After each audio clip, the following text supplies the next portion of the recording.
Hello, my name is Marcus. I'm the compiler of a collection of therapy quotes entitled Psychoanalytic Self Awareness Quotes. This is TQ 558 to 560. Therapy quote number 558. The ego ideal is based upon a narcissistic identification with the parent who is seen in an infantile, glorified way.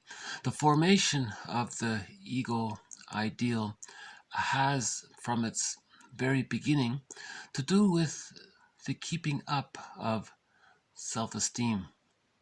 Hold on a sec. I got one of the birds here.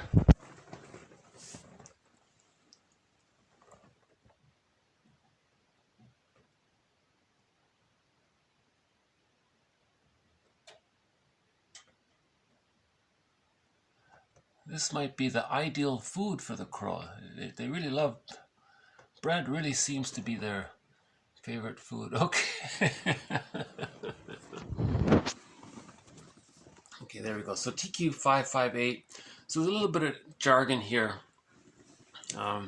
Different authors have sort of a different angle on the idea of the ego ideal. This quote basically explains it as how it helps the child to preserve their... Hold on, one more visit here.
Okay, I guess I'll just yeah,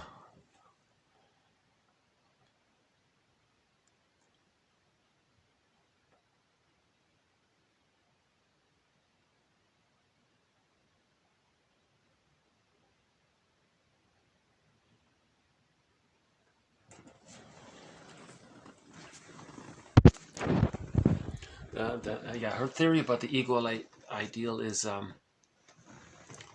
so we theorize that if the baby in the womb were to have thoughts about his experience, we imagine it might be as if he were to think that he were some kind of little god, because all of his needs are automatically met. He's in this blissful state of oceanic oneness. He's one with everything around him, and everything around him is taking care of him, meeting his needs, and he feels great about it. So we estimate or guesstimate he thinks he's some kind of omnipotent, powerful, magic sorcerer, or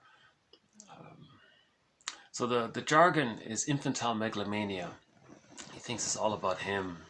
Everything is there to serve him, and he's very entitled. And right, doesn't that sound familiar with the narcissistic pattern? Right. So now, because humans come out of the womb too early, an extended womb is created from birth to 6 months, and this stage of infantile megalomania is still there. Right. So the baby thinks it's all about him. He's entitled. He has a need. The mother is attuned, and the need gets met. So he's still in that stage for the first few months after birth of infantile megalomania, right? And with enough love, the child becomes more realistic, and this dissipates. And by the age of 3, it's been resolved. It's resolved. Right? But if the child is traumatized in those early months, and there's arrested development there, and he's fixed there, he's stuck there, his psychological development's frozen there, let's say, how does he preserve his infantile megalomania? It's still there. One theory is he may project his own infantile megalomania onto this otherness, the mother, right? Now, this image he has now of this wonderful other allows him to have the thought that if he could identify with this other, he can preserve his self-esteem or his infantile megalomania. It's not self-esteem, it's the self-esteem of the baby, right? So that's called the infantile megalomania, right? So the baby projects his infantile megalomania because he can't let go of it. He didn't get it. He needs to get enough love to let go of it. So he didn't get enough love to let go of it. So he's clinging to it. But now he's getting older, and he's more frustrated because he can't get his infantile megalomaniacal needs met. So he thinks one way he can try to get his needs met is through projecting it onto the other and then identifying with the other.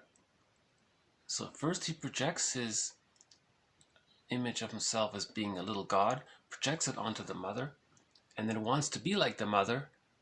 And then if he's the mother, then he can preserve his infantile megalomania, his self-esteem here. Sorry for all the jargon, but overall it's more helpful than annoying.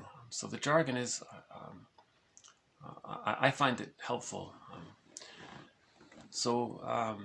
Now this construct of the child projecting his infantile megalomania onto other, this image he's now creating, that's some kind of fusion between his needs at that point, at that stage, and the image of his mother.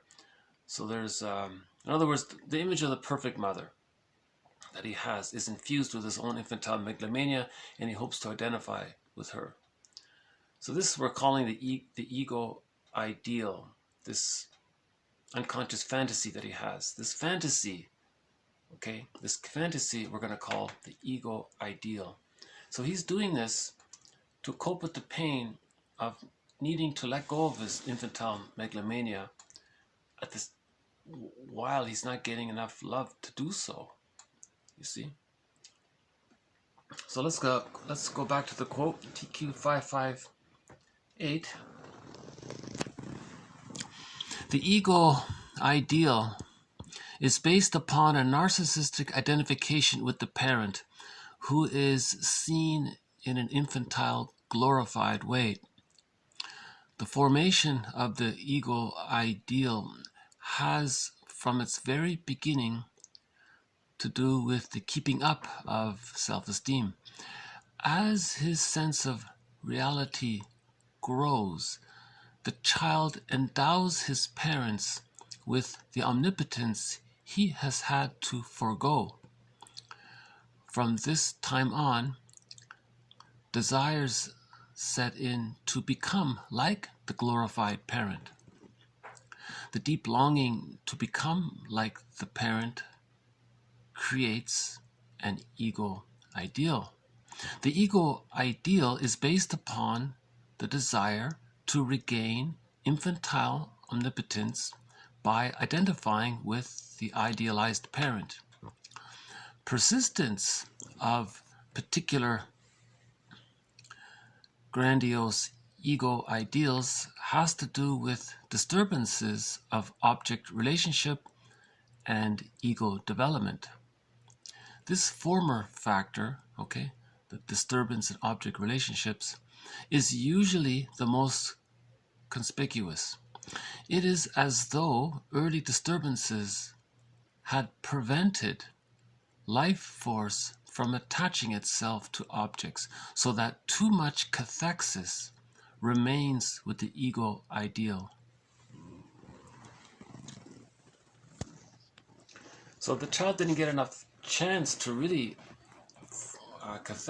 attach his life force to the other, to the mother, or to others. his life force is attached to this fantasy image called the ego ideal. Okay, so he's in love with this ego ideal. Now, if he projects this ego ideal onto another person, that person is seen in a very glorified way, and the projector may just be kind of codependent, and just the relationship can stay in that way where the person is just projecting the ego ideal onto the partner. But what often happens is no partner can. They're gonna be disappointing. No partner can be that perfect mother, right? So there's gonna be disappointments later on, right? So it's just one idea. We haven't used this jargon, the ego ideal, really. So I thought I'd introduce it at this point, because later on there's going to be a quote by Bergler where he says that the superego uses the ego ideal to berate the person. So the superego, the inner critic, the deep memory of all of the negative experiences with the mother. So we're going to call that the superego. It actually, Bergler says this superego tells the child, look, you are not the ego ideal. You haven't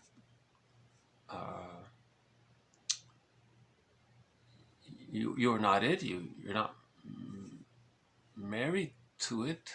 You don't have it in some capacity, either yourself or through someone else. So the person feels the psychic pain of the superego or the inner critic criticizing the person. So what the person might do is they might be motivated to project the ego ideal onto someone else, marry that person to placate the superego. Now the person can say, hey, look, superego, I'm connected to the ego ideal through vicarious fusion identification with the partner. Now the superego says, huh. So the person feels a little better temporarily. Now when the partner disappoints, so this is where the codependency comes in. Sometimes the codependent will just dismiss any disappointments to preserve the projection of the ego ideal onto the partner. One of their motivations is to keep quiet the superego. But let's say that wears out, that can't happen any longer. Now the person's going to feel the pain of the superego. And this author here says what sometimes happens. She gave the example of one client of when this happened, when the other person was disappointing, they jumped into another relationship and they did the same thing. They projected the ego ideal onto another person, and then that calmed down the inner critic, the superego. And then when that failed, the cycle repeated itself. So this phenomena, she says, is because the client didn't develop her own ego. Okay, so she's highly dependent, or the client in the book here. So when I say the client in the book, maybe I should make reference to what I'm talking about. So this is from an article. Okay, hold on here. Okay, the article is here. I don't know if you can see it here. Okay, it says narcissistic, what is it? Narcissistic object choice in women. Okay, 1953 is it? And it's from a book called Psychoanalytic Contributions by Reich, is it? And it's an interesting article. If you want to understand why women choose the men they choose, this book has some ideas. Some of it's far-fetched and outdated. That's why I'm showing you the context. It's 1953, so a lot of this is outdated. But there's still some parts of the article that's still relevant, I think. Okay, hold on. So,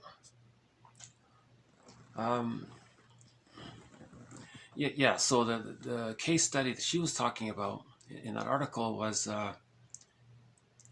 why she kept, why she had these erratic relationships. She would idealize, right, the partner, become disappointed, devalue him. That's the narcissistic pattern, right? You either idealize or you devalue, right? So then she would choose another one and then repeat the same process. And she kept doing it. And the point is that her ego wasn't developed. You see, you need the theory is the child needs a secure attachment style for the ego to develop. When there's a developmental trauma, the ego is damaged, right? So they're still caught trying to get their symbiotic needs met, their narcissistic needs met. You see, so when there's a developmental trauma, the person's going to try to recreate the childhood scene with others to try to master that trauma. So they're going to project this image onto others, fantasize that they're connected to this perfect parent, to be one with them, and that preserves the infantile megalomania. But that doesn't resolve the infantile megalomania. The fantasy is that this other person is going to be the good enough mother, the good enough parent, to meet the symbiotic needs so they can hatch out of the symbiotic orbit. But no person in the present can do that, right? So that was the idea. So again, from birth to 6 months, that's called the stage of symbiosis. Okay, the child doesn't know where he ends and his mother begins. State of fusion, state of undifferentiation. With enough love, at the age of 6 months, the child can hatch out of that symbiotic egg. But this hatching process is gradual, and by the age of 3, the child achieves a psychological birth. But the condition to achieve the psychological birth is that the person had that foundation. They had that egg. They had that nest there, you know.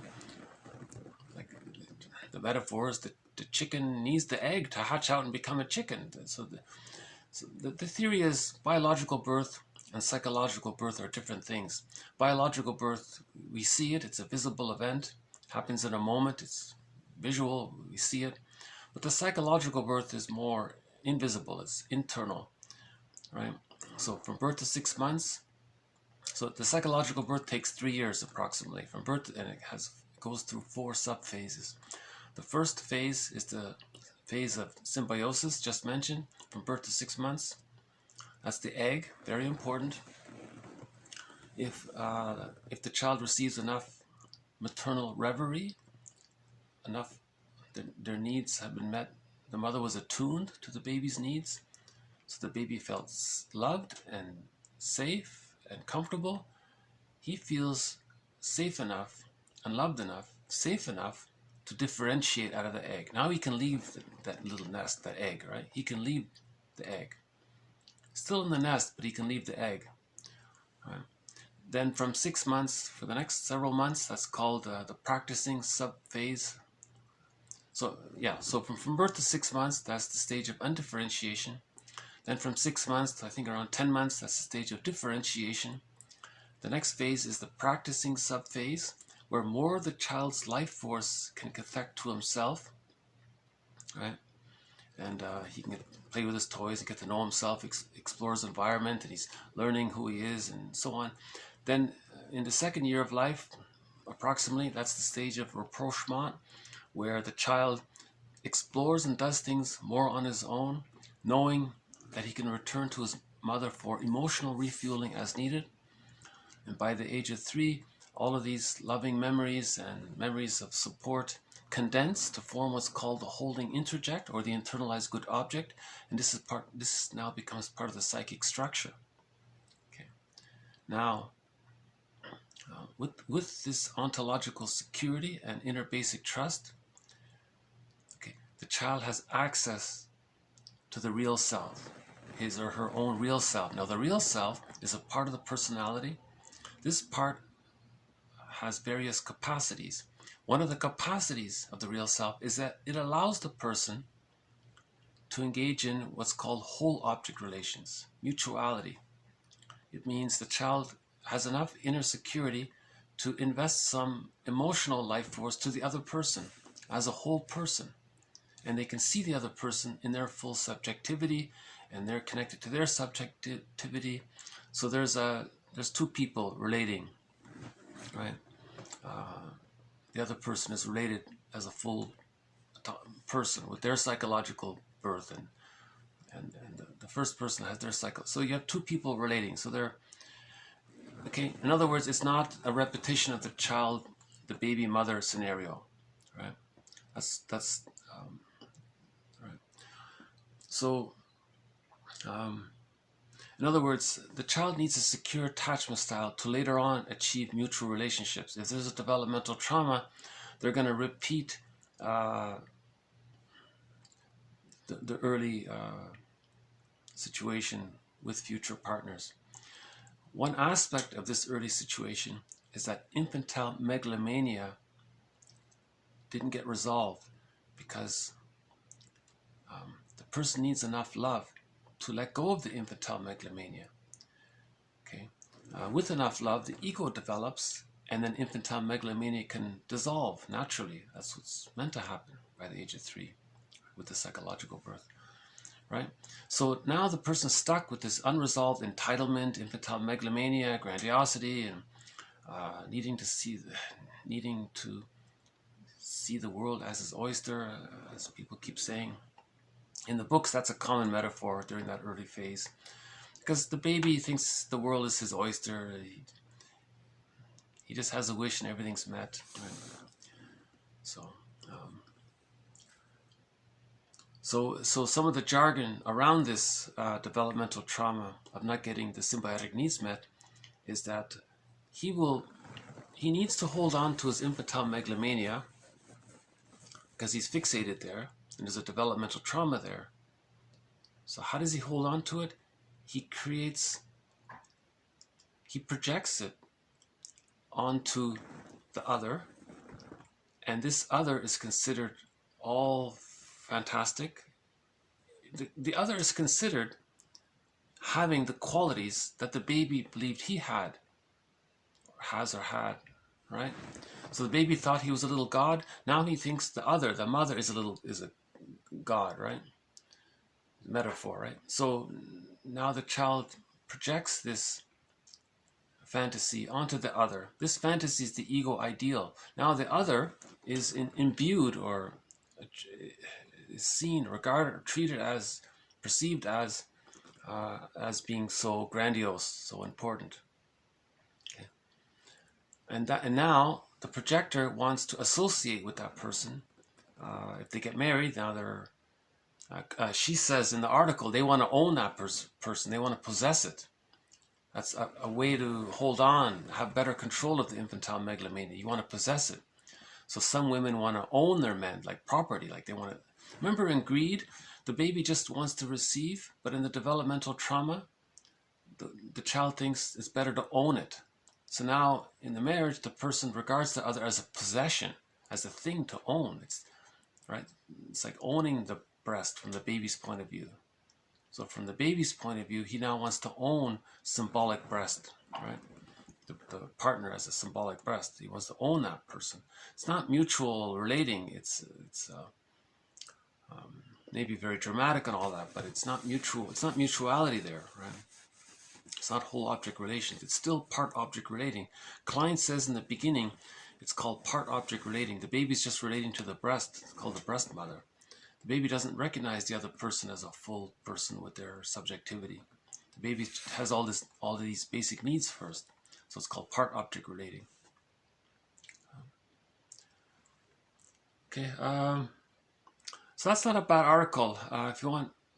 If this topic is of interest, I think that's a good article to follow up on. So let's just run through it one more time here. The ego ideal, okay, is based upon a narcissistic identification with the parent who is seen in an infantile, glorified way, okay? In other words, the baby thinks he's little God. Now, if he can't be little God, or if he's traumatized there, he needs to still think that he is the little God, but he's getting older and he can't, it's not working. Okay, he'll project the little God fantasy onto the other, and then connect to the other and want to be like the other. And the more they can be like the other, the perfect mother now, the more they think they're preserving their infantile megalomania, because it's frozen there. Developmental trauma means things are frozen there, so they're doing things in relation to this frozenness of the trauma. It's painful to face the full the impact of the hurt of the trauma. So the person is trying to do something to, it's like a band-aid, sort of psychological band-aid, I guess, kind of thing. Okay, the formation of the ego ideal has, from its very beginning, to do with the keeping up of self-esteem.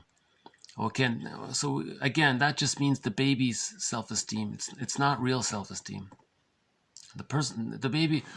Okay, so you need to have a self. When we say self-esteem, normally we mean you have a sense of self. Then self-esteem implies that you have a sense of self first. Okay, now the context of this phrase here means the infantile megalomania, the entitlement.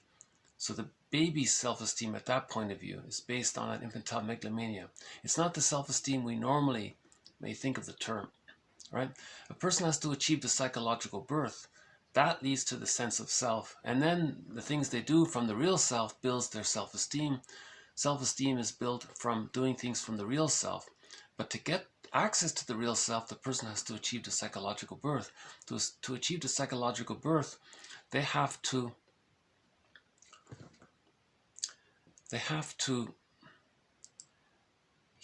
face the unconscious ambivalence with the mother, heal the split images the baby creates around the mother to see the mother as a whole person, and then differentiate from the image of the mother. Okay, and then that's called getting the key out from under mother's pillow, decathecting from the rejecting image of the mother. Then the person can have access to the real self, and then from there, there's self-esteem that way. Okay, so just a little context there. As his sense of reality grows, the child endows his parents. Okay, so this phrase here, as his sense of reality grows, it means he's realizing that he has to give up his infantile megalomania. He's supposed to, but he can't because he didn't get enough love to, so he's in a double bind. You see, he's stuck there with the double bind. He endows his parents with the omnipotence, okay, the infantile megalomania. He has had to forego, right? So he transfers his magical thinking on to the other because he's supposed to let go of it, but he can't. From this time on, desires set in to become like the glorified parent. Okay? So that's how he's going to hold on to it. The deep longing to become like the parent creates an ego ideal. Okay, so that's the jargon there, right? The ego ideal is based upon the desire to regain infantile omnipotence by identifying with the idealized parent. Okay, so that sentence summarizes it right there. The ego ideal is based upon the desire to regain infantile omnipotence by identifying with the idealized parent. Okay, see? That sentence summarizes the whole paragraph there. The ego ideal is based upon the desire to regain the infantile omnipotence. He can't let go of his infantile megalomania, his sense of entitlement, because he needs to get enough love. Oh, hold on a sec. We haven't seen the blue jay in a while, so it's nice to see him again.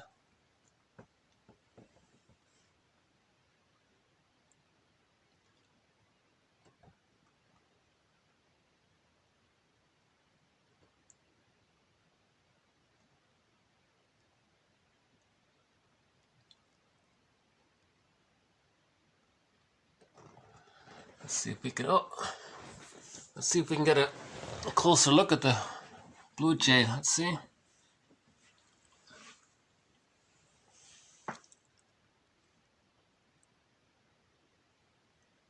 Oh, okay. Oh, he's up again. All right. I guess he'll fly off in a moment.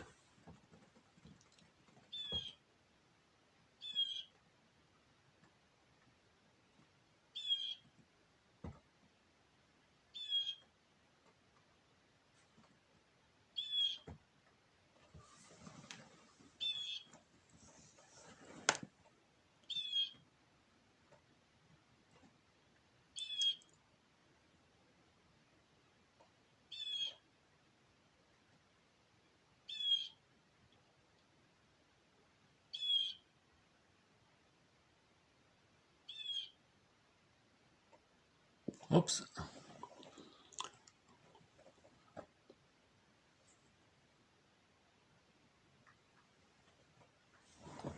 Okay, and there he goes.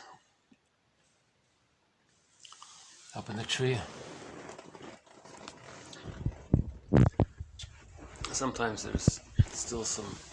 Sometimes the crows don't take all of the food, but it depends on the food. I notice. If it's bread, the crows will take it all. If it's something else, the crows will maybe leave it. Okay. So the three companion animals in this series are the blue jay, the crow, and the fox. They make appearances. The blue jay, because that real self, the capacities of one of the capacities of the real self is aliveness of affect and having a wide range of affect. So there's that's like emotional freedom with your feelings. So the metaphor was the bluebird of happiness. So Shirley Temple said the bluebird of happiness is within. Okay, and then the crow, one indigenous culture regards the crow as a very conscious bird, and they project on to the crow psychological knowledge, spiritual knowledge, and they say that the crow is the keeper of psychological and spiritual knowledge. And the fox is in reference to an indigenous tale where in the folk story, in the folk tale, or the fairy tale rather, a wise old woman instructs the man to go into the forest, the unconscious, find this wounded fox, okay, that's the wounded feeling self, bring it home and nurse it back to health, which he does. And as he does, the problem that he had in his household got resolved. So that was a metaphor for when you heal the inner, the outer is healed, right? Kind of thing. So yeah, so those three I think. So those are the three animals. If some other animal makes an appearance, we'll add them along. Okay. Right. So, okay, think about the narcissistic pattern. The image from birth to 6 months, there's a fusion between the image of the self, the self-representation, okay, and the image of the other or the representation of the other. There's a fusion there, right? Now, the child needs enough love to differentiate. When as he differentiates, he gets to know himself more realistically, and he sees his mother as a realistic person. Now he realizes he's not a little god or something. Okay. But if he's frozen, if he doesn't get enough love to leave that symbiotic egg, and there's a trauma there, he unconsciously thinks he's that little god. But there's frustration around it. So one way to preserve that little god feeling is to, the next best thing would be, I mean, he can still preserve it, that's a narcissistic pattern, or he can project it onto another, identify with the other, and be related to it that way. Right? Maybe it's I think, can we say that's closet narcissism? Masterson has a thing called closet narcissism. I wonder if that relates to that. I'll look into it. That might be closet narcissism, where you either you insist on holding on to your infantile megalomania, and you operate out of that narcissistic manner that we're all aware of, right? Greedy, selfish, envy, spiteful, lack of empathy, using others, exploiting others, that kind of, or you project it onto another and let the other do it for you, and you bask in their glow, so-called glow, right? So that could be closet narcissism. This was written in '53. Masterson wrote that in the '80s, so yeah, maybe that's closet narcissism. So in other words, this quote could be one way of talking about Masterson's theory of closet narcissism. Right? The person has the narcissistic pattern, but they renounced it and gave it to someone else. In their association with the other person, they bask in their narcissistic expression. and they feel fused to there, so they identify with it. Because with the fusion, there's the mirror neurons with the fusion, so the person can feel some of the serotonin through identification with the narcissistic other. Right? One person commented that she married the guy for the serotonin that she gets. It was interesting, through her mirror neurons. It wasn't love or anything like that kind of thing. See, part object relating, it's not mutual love. Love is the mutuality from the real self, two real selves interacting, right? Okay, so I guess I'll just leave it here. We'll follow up in the future on the ego ideal. Hopefully this offered some clarity about the concept of the ego ideal. Okay, let's move on to the next one. TQ558. Okay, regarding the writer's block. Rarely do writers of fiction seek relief. Okay, sorry. Rarely do writers of fiction seek relief for the guilt and depression accompanying the writing block, but instead ask for the restoration of their ability to write. For these writers, writing is a defense mechanism, which this defense mechanism denies an over-attachment to the early mother. It also asserts the infantile megalomaniac self, or autocratic image, infantile megalomania. These writers are neurotic and achieve a sublimation in writing, not neurotic in itself, right? In other words, writing is not neurotic in itself, or sublimation is not neurotic in itself. But what they're doing is, right?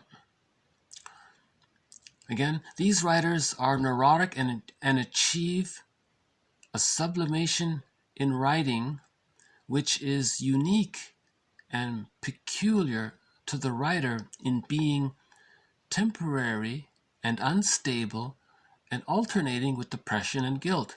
Writing, they falsely believe, is their only solution, and they must continue to write. Okay, so the person has arrested development in the psychological realm, not in the cognitive realm. They can have a PhD in English literature, that doesn't matter. In the psychological realm, they're still overly fixated with that arrested development. Now, how to deny it? They can write in a pseudo-aggressive way against the mother.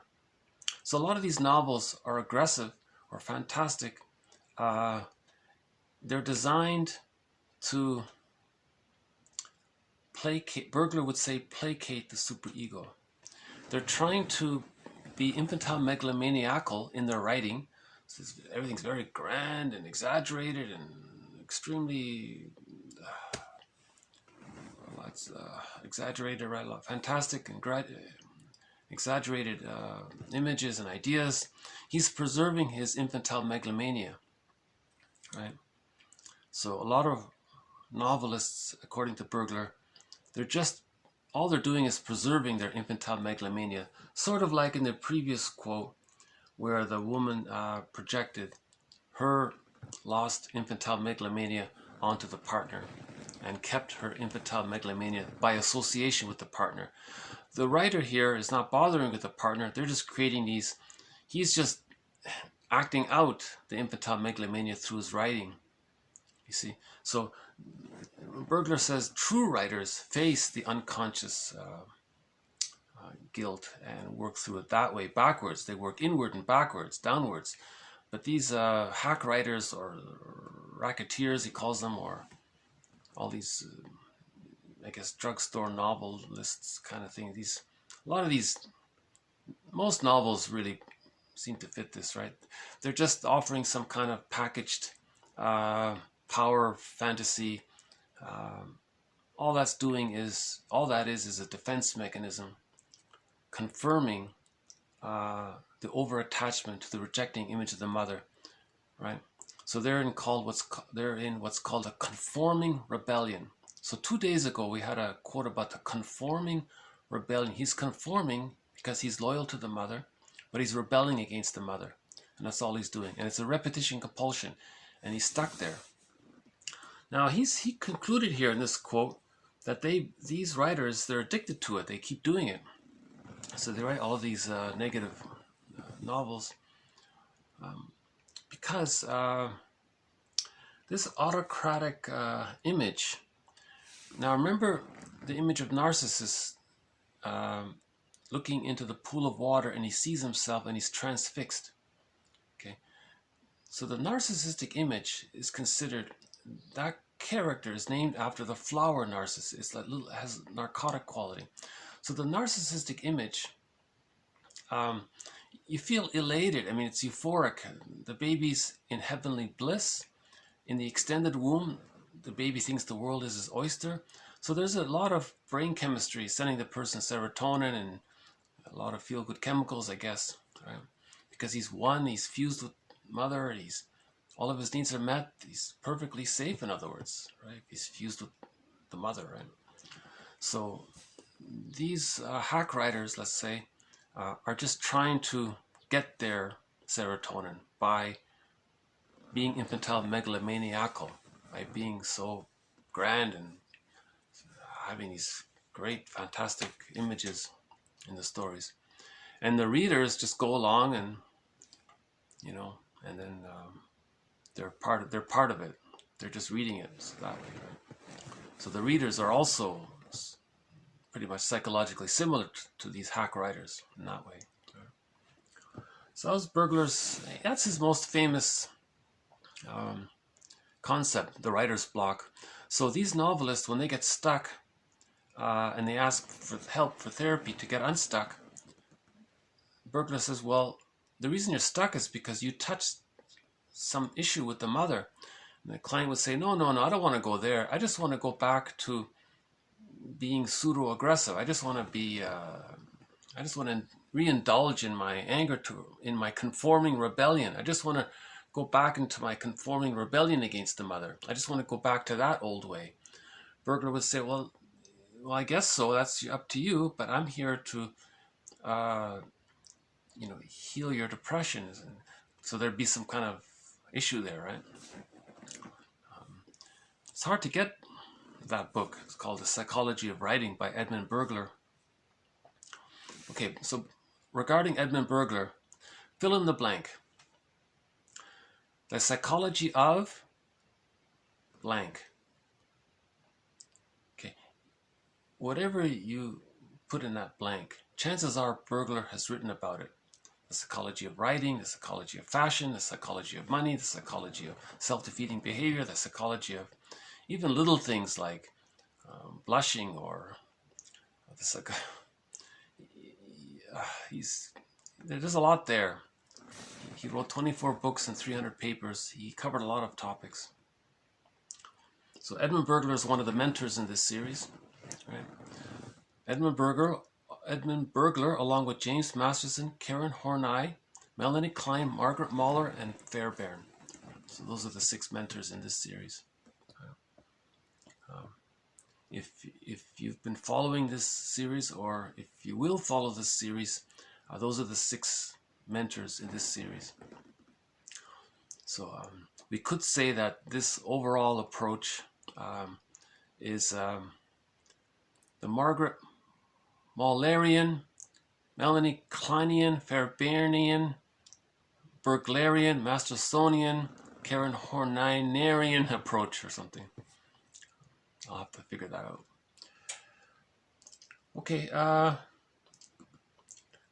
Okay, so that's the theory about writer's block. The writer was in some kind of pseudo-rebellion against the mother in some encoded form, but he's being autocratic about it. He's preserving his infantile megalomania, right? So he's placating the superego. He's trying to quiet his inner critic by being so grand and important. And the superego, is fooled for a little while, I guess, with all this. But if the superego sneaks in and says, no, you're not really the ego ideal. Remember, the superego uses the ego ideal against the person. So the superego will say to this hack writer, you're not really this ego, you're not really this fantastic, who are you fooling, you know? So then there's the writer's block. He gets stuck there. Oh, the superego called him out. The superego is just the true memory of the mother refusing the baby's needs. The mother refusing the person's needs when they were a baby. That's a little bit more on the writer's block theory.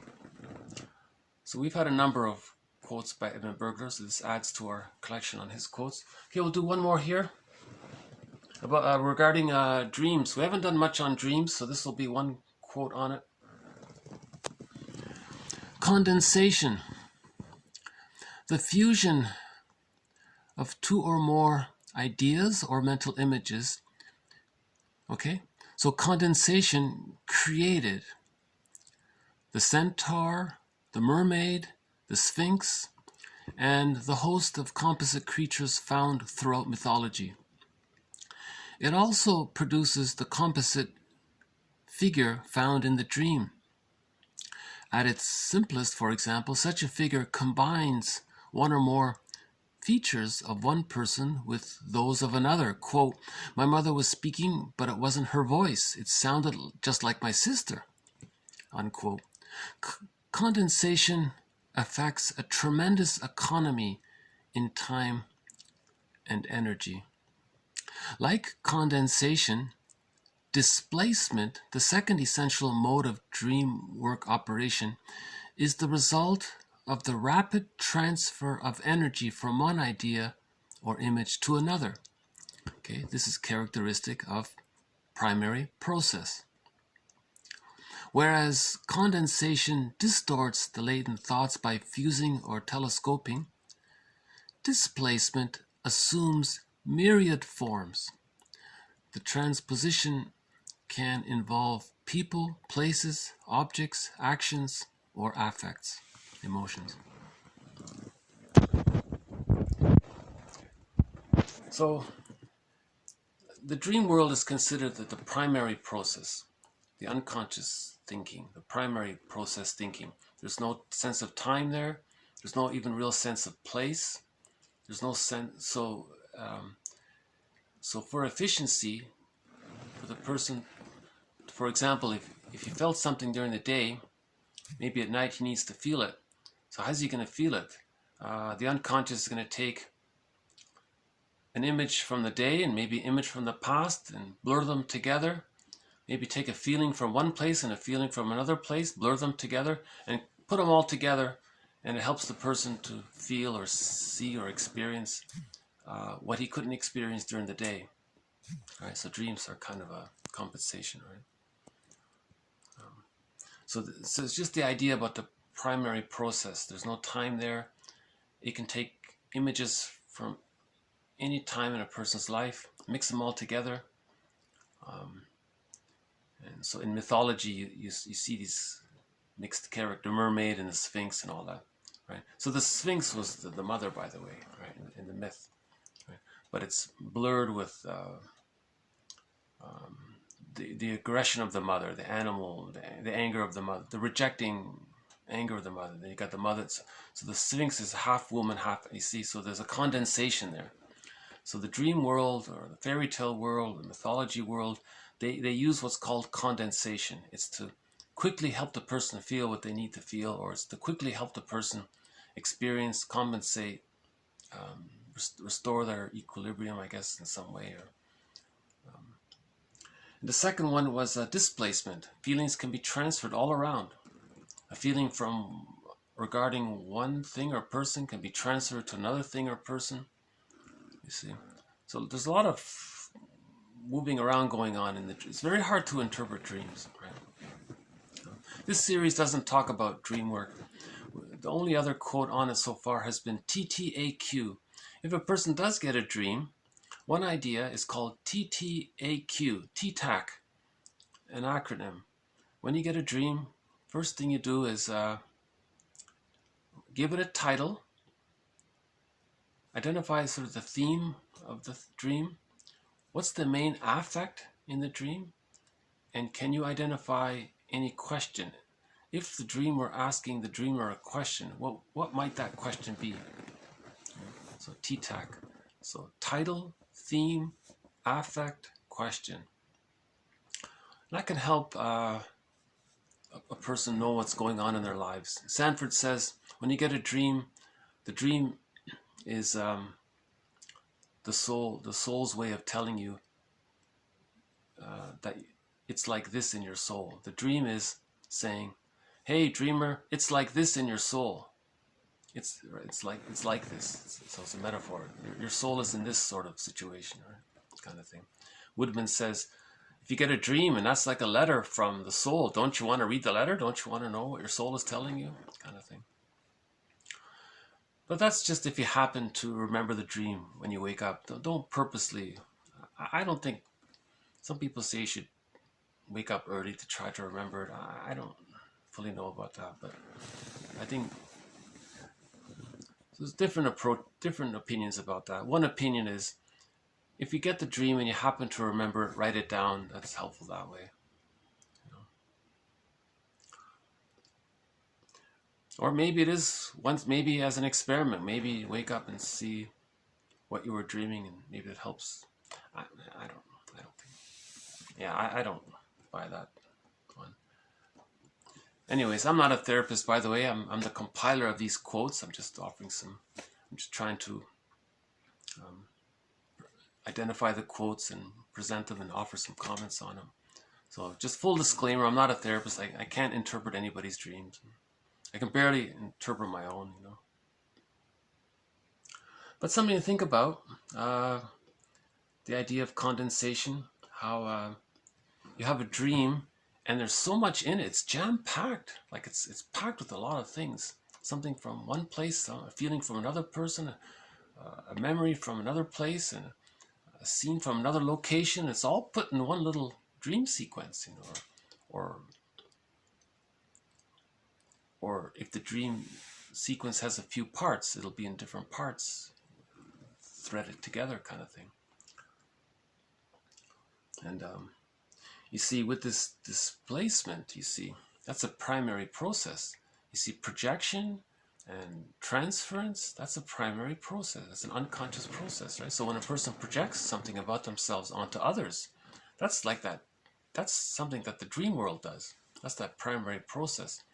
So if the person has unconscious anger towards the mother and a frustrating image about this mother, they may project this image onto a non-threatening substitute other, and then they displaced the image onto another. Now they're going to displace their angry feelings towards the mother to the non-threatening substitute other. See, that kind of stuff's supposed to happen in your dreams, not in actual life, you see. So, everybody needs their dreams, you know. Okay, so I guess I'll just leave it here. So we'll do this will be a short video today. In the last video, I played a live version of a song, and I thought I might play the studio version of the song. So the song is called Buddha. Apparently, I don't know what she's saying in the song, but it's an appreciation or an expression of gratitude to the who knows, maybe she's projecting the ego ideal onto this Buddha character. I don't know. But she's, anyway, she appreciates the connection to, or her understanding of this person, of the Buddha. So we had one quote on meditation is not really a thread in this series. I thought it might be, but it's not going to be. But anyway, we played the live version of it, last video. So here's the studio version of it. The singer is Surtab. Her first name is Surtab. So if you don't hear it, it means it got muted. But it might go through, so we'll see what happens. Okay, so this is from the CD called Turkish Groove, a very good CD. If you want to pick up your mood and dance a little bit, I think check out this CD. It's called Turkish Groove by the Putumayo company. It's called Putumayo Presents. Personally, I'm a little disappointed with the series overall, but not with this one. This, to my mind, is their finest CD, my favorite anyways, CD. It's got 11 tracks on this CD. I would say the majority of them are gems. I would say at least maybe 8 or 9 out of the 11 are real gems. So this is the second track from it.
Okay, so thank you very much. This has been TQ 558 to 560.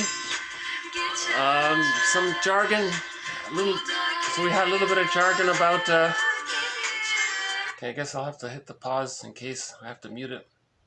It turns out if I have to, when I mute it, I was hoping to be able to talk with the music in the background, but if I have to mute the song, then it's all sort of lost. But so we did a little bit about the ego ideal.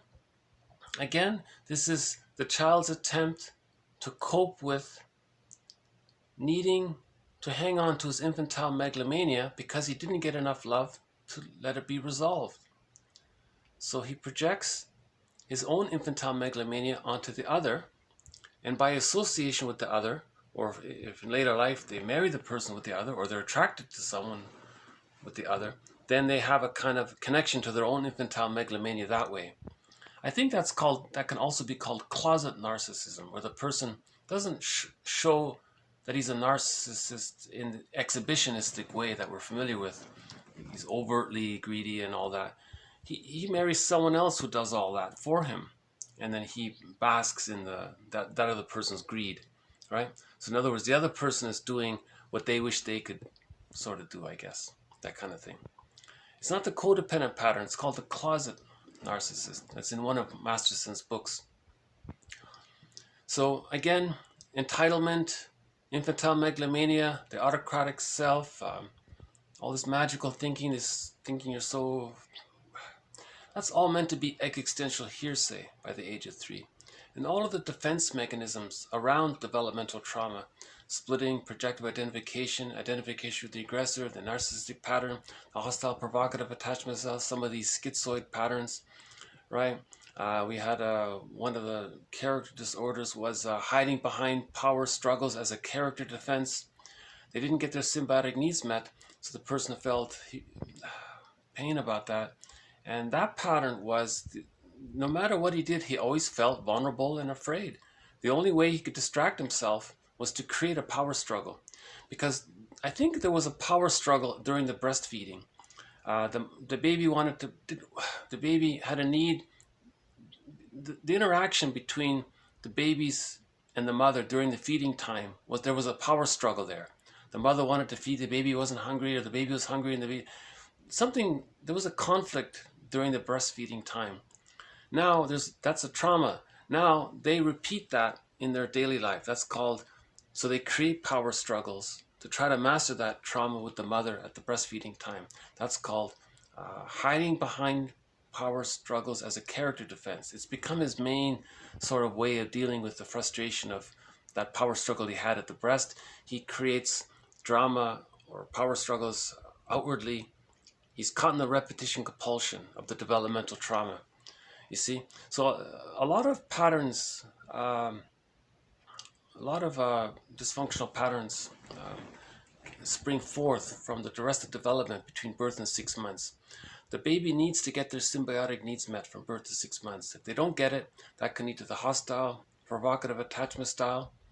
Okay, that can lead to a more severe version of it called hiding behind power struggles as a character defense style. That can lead to that schizoid pattern.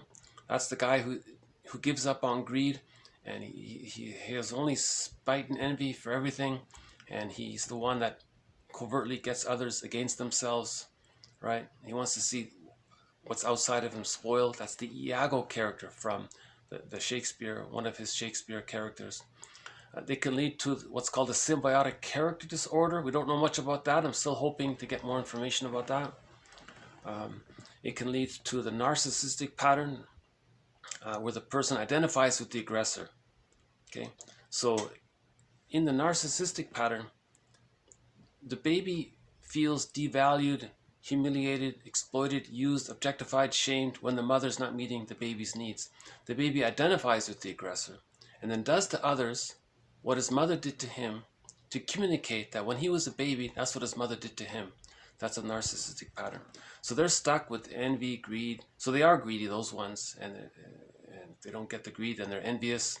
They want to see and if they envy means hatred of the good. If they see the good spoiled, then they feel schadenfreude, they feel gleeful. You see, so these patterns in the first 6 months, love and gratitude haven't entered the psychological picture. Their main emotions is anger, envy, spite, greed, schadenfreude, spite, vindictiveness, and so on. Now, Karen Horn and I would disagree with this. It's not meant to label people like that so much. She says even the curmudgeon can love in some way, in their own way somehow. So we're not meaning to be too absolute about things. It's an approximation, right? Another pattern, as we talked about today, 558, called the closet. Maybe this is the closet narcissism. So the closet narcissism is the person just transfers or displays. Remember, primary process, they can displace, they can transfer something about themselves onto another. So they'll transfer, project, displace, externalize onto the other their own infantile megalomania onto the other. And then by association with the other, they feel their infantile megalomania is still preserved by their psychic fusion with them. You see? So there's another pattern. Okay? So we're expanding our understanding of the developmental trauma from birth to 6 months. Now we got the closet narcissism, we got the narcissism pattern proper, we got the hostile provocative attachment style. They are hostile and provocative because they're trying to say that they didn't get their symbiotic needs met. see, the baby needs to get his symbiotic needs met in order to differentiate. Once you differentiate, then you have a sense of self. You know yourself, you're differentiated. But you don't know who you are if you're too fused with the mother and you're battling with the mother all the time. You need her, but you want to separate from her, but you can't because you need her love, but you're not getting her love, so you're caught in that negative symbiosis there, right? So that's the hostile provocative style. Okay, we just mentioned before the power struggle one, and then the Iago one we mentioned, symbiotic character disorder, and there are probably some other, and there's other character disorders, right? Now, if all of those, we say, Bergler says, the fixation is at the rejection level, the rejection being the rejection of not getting enough love to differentiate. They couldn't differentiate. They're still fused with the mother. So they're fixated at the rejection level of not getting enough love to differentiate. You see? Now, let's say the person did get enough love to differentiate. Now they have love. Now love and gratitude have entered the psychological picture. But let's say between 6 months and 36 months, they don't get enough support to complete the separation individuation process. So now they're fixated at the rejection level of not getting enough support to complete the process. We got one more visit here. Oh, the snacks are all gone, so I'm assuming he's just gonna fly off in a moment. Okay.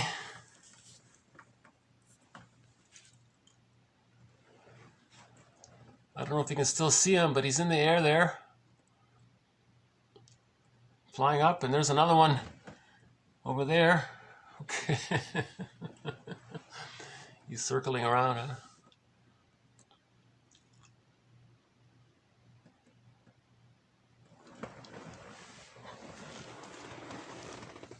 Maybe I'm unconsciously reminded of flying a kite when I was a little kid. Maybe there's some kind of unconscious remembrance there of flying a kite. It just came to me when I saw them there. Anyways, yeah. So that's the codependent pattern. They're fixated at the rejection level of not getting enough support to complete the separation individuation process. So they didn't achieve the psychological birth either. Now these two groupings tend to meet up in relationships. And these are dysfunctional relationships because both are trying to get the love they didn't get to either A, get the love to get their symbiotic needs met, or B, to get the support to complete the process. You see, now these relationships, because they're projecting the childhood situation into the present, and they're in the repetition compulsion of trying to master the trauma with the mother, that's why these relationships are conflict habituated, hostile dependent, or there's emotional divorce, or at best there's some kind of passive-aggressive compromise. Someone said these marriages resemble sour milk, right? But with the psychological birth, marriages resemble fine wine because there's mutuality there. They both acknowledge the full subjectivity of the other. They're not projecting the negative image of the mother onto the partner and trying to battle it out with their mother through the partner as a proxy kind of thing. Right. Okay, so we added one more here, the closet narcissistic pattern. I think I'll go with that. I'll update that one in a future video, the closet narcissistic pattern. I think this resembles Masterson's description of what he's calling the closet narcissist. Right? He's a narcissist. He has the narcissistic pattern, but it's it's secret. It's closeted. It's in the closet. And what he does is he projects his narcissistic pattern onto others, or sees it onto others, or associates with others that has the narcissistic pattern more overtly, and then he basks in their glory, kind of thing. So, yeah. So there's a difference between the codependent pattern and the closet narcissist. So Masterson has a few case studies regarding the difference between the codependent pattern and the person with the closet narcissistic pattern. Right? That's in one of his books. Okay, we did a little bit more. I'm gonna play another. Let's play another song from that album. You know what's a good? You know what's? They're all good songs, but let's try. This one seems to be a bit famous. This song here, the 8th track. The singer is Goksel. Is that right? The I'm not sure how you pronounce the song. Idealized Gunu, approximately. So let's play a little bit of this song.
Here's the first track on the album, another upbeat song.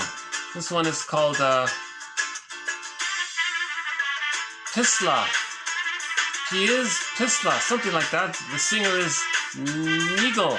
Nigel or Nigel?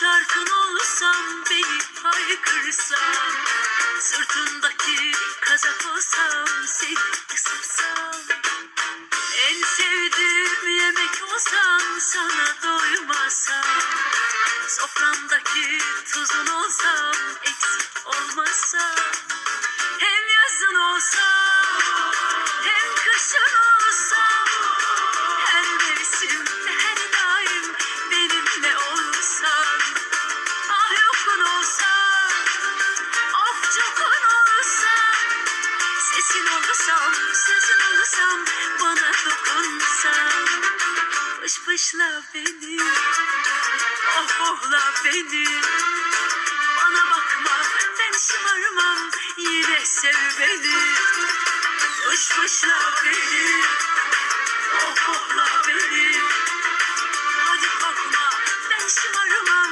yine sev beni.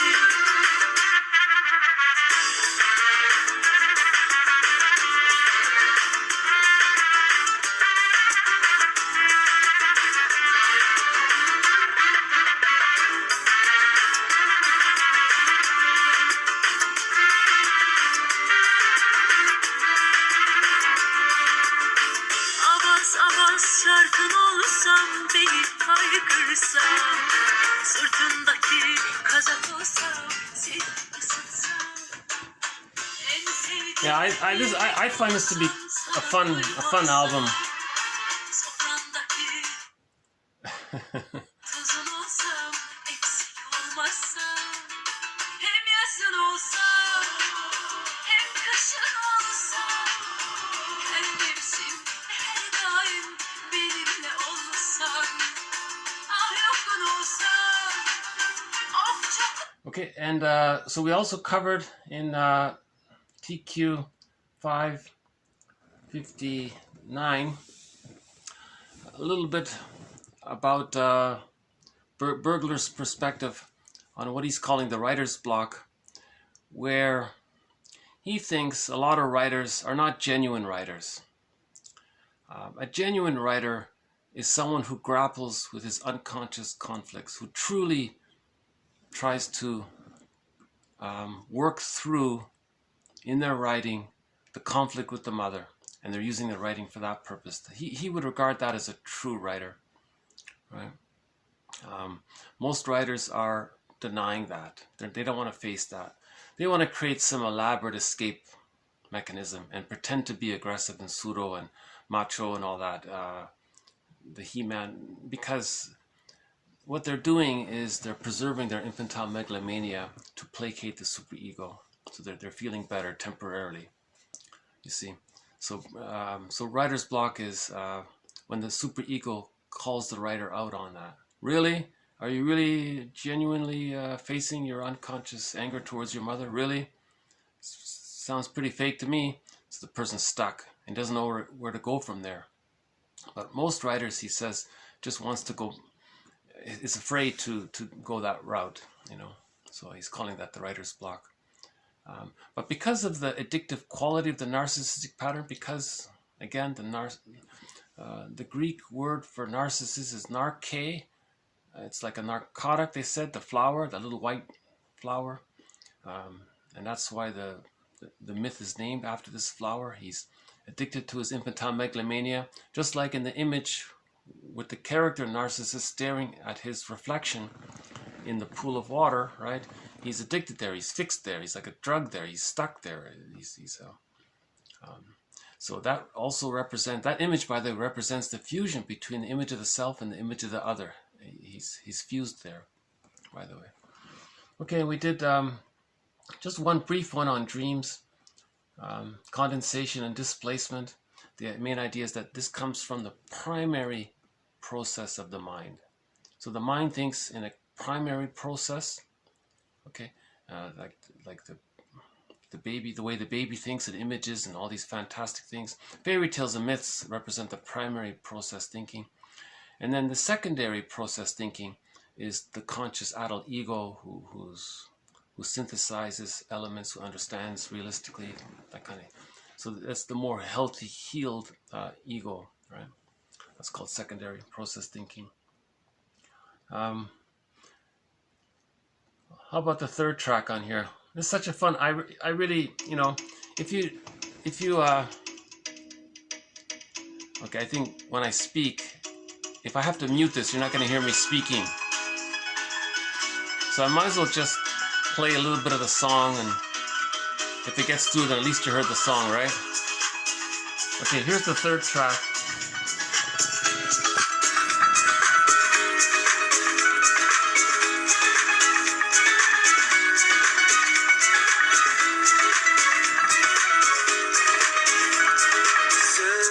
Okay, and here's the fourth one.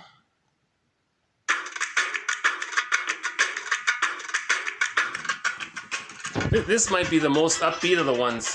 This fourth track is a lot of fun.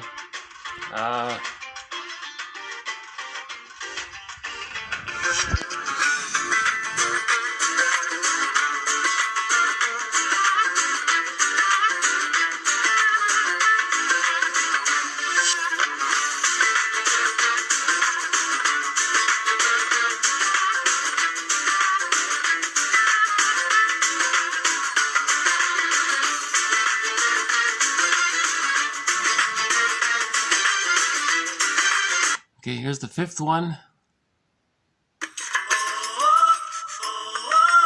That's a good song too.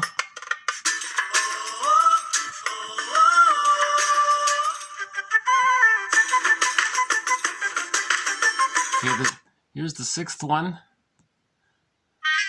Oye, por favor, señora, ¿dónde está Estambul? Estoy perdido aquí. ¿Qué pasa? ¿Dónde está? Bir dakika, hangi dilden konuşuyorsun? Anlamıyorum. ¿Cómo? İstanbul mu? Burası canım İstanbul. Así. Haydi. Ada vapuru yandan çarptı.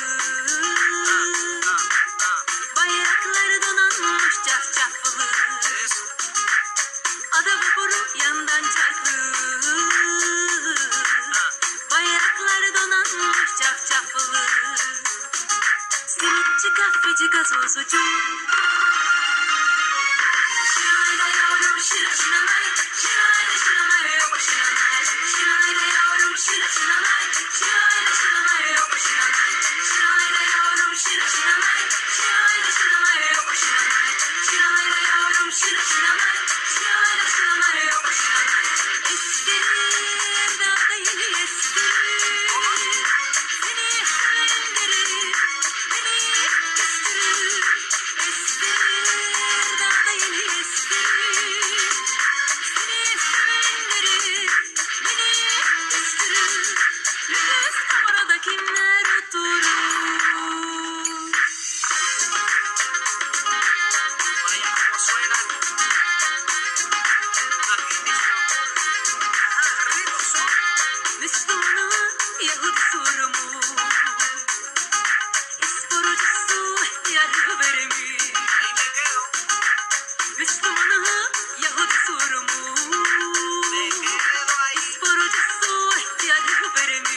Okay, so thank you very much. This has been TQ 858 to 860 with some samples from the CD Turkish Groove by the Putu Mayo Presents World Music Disc Series.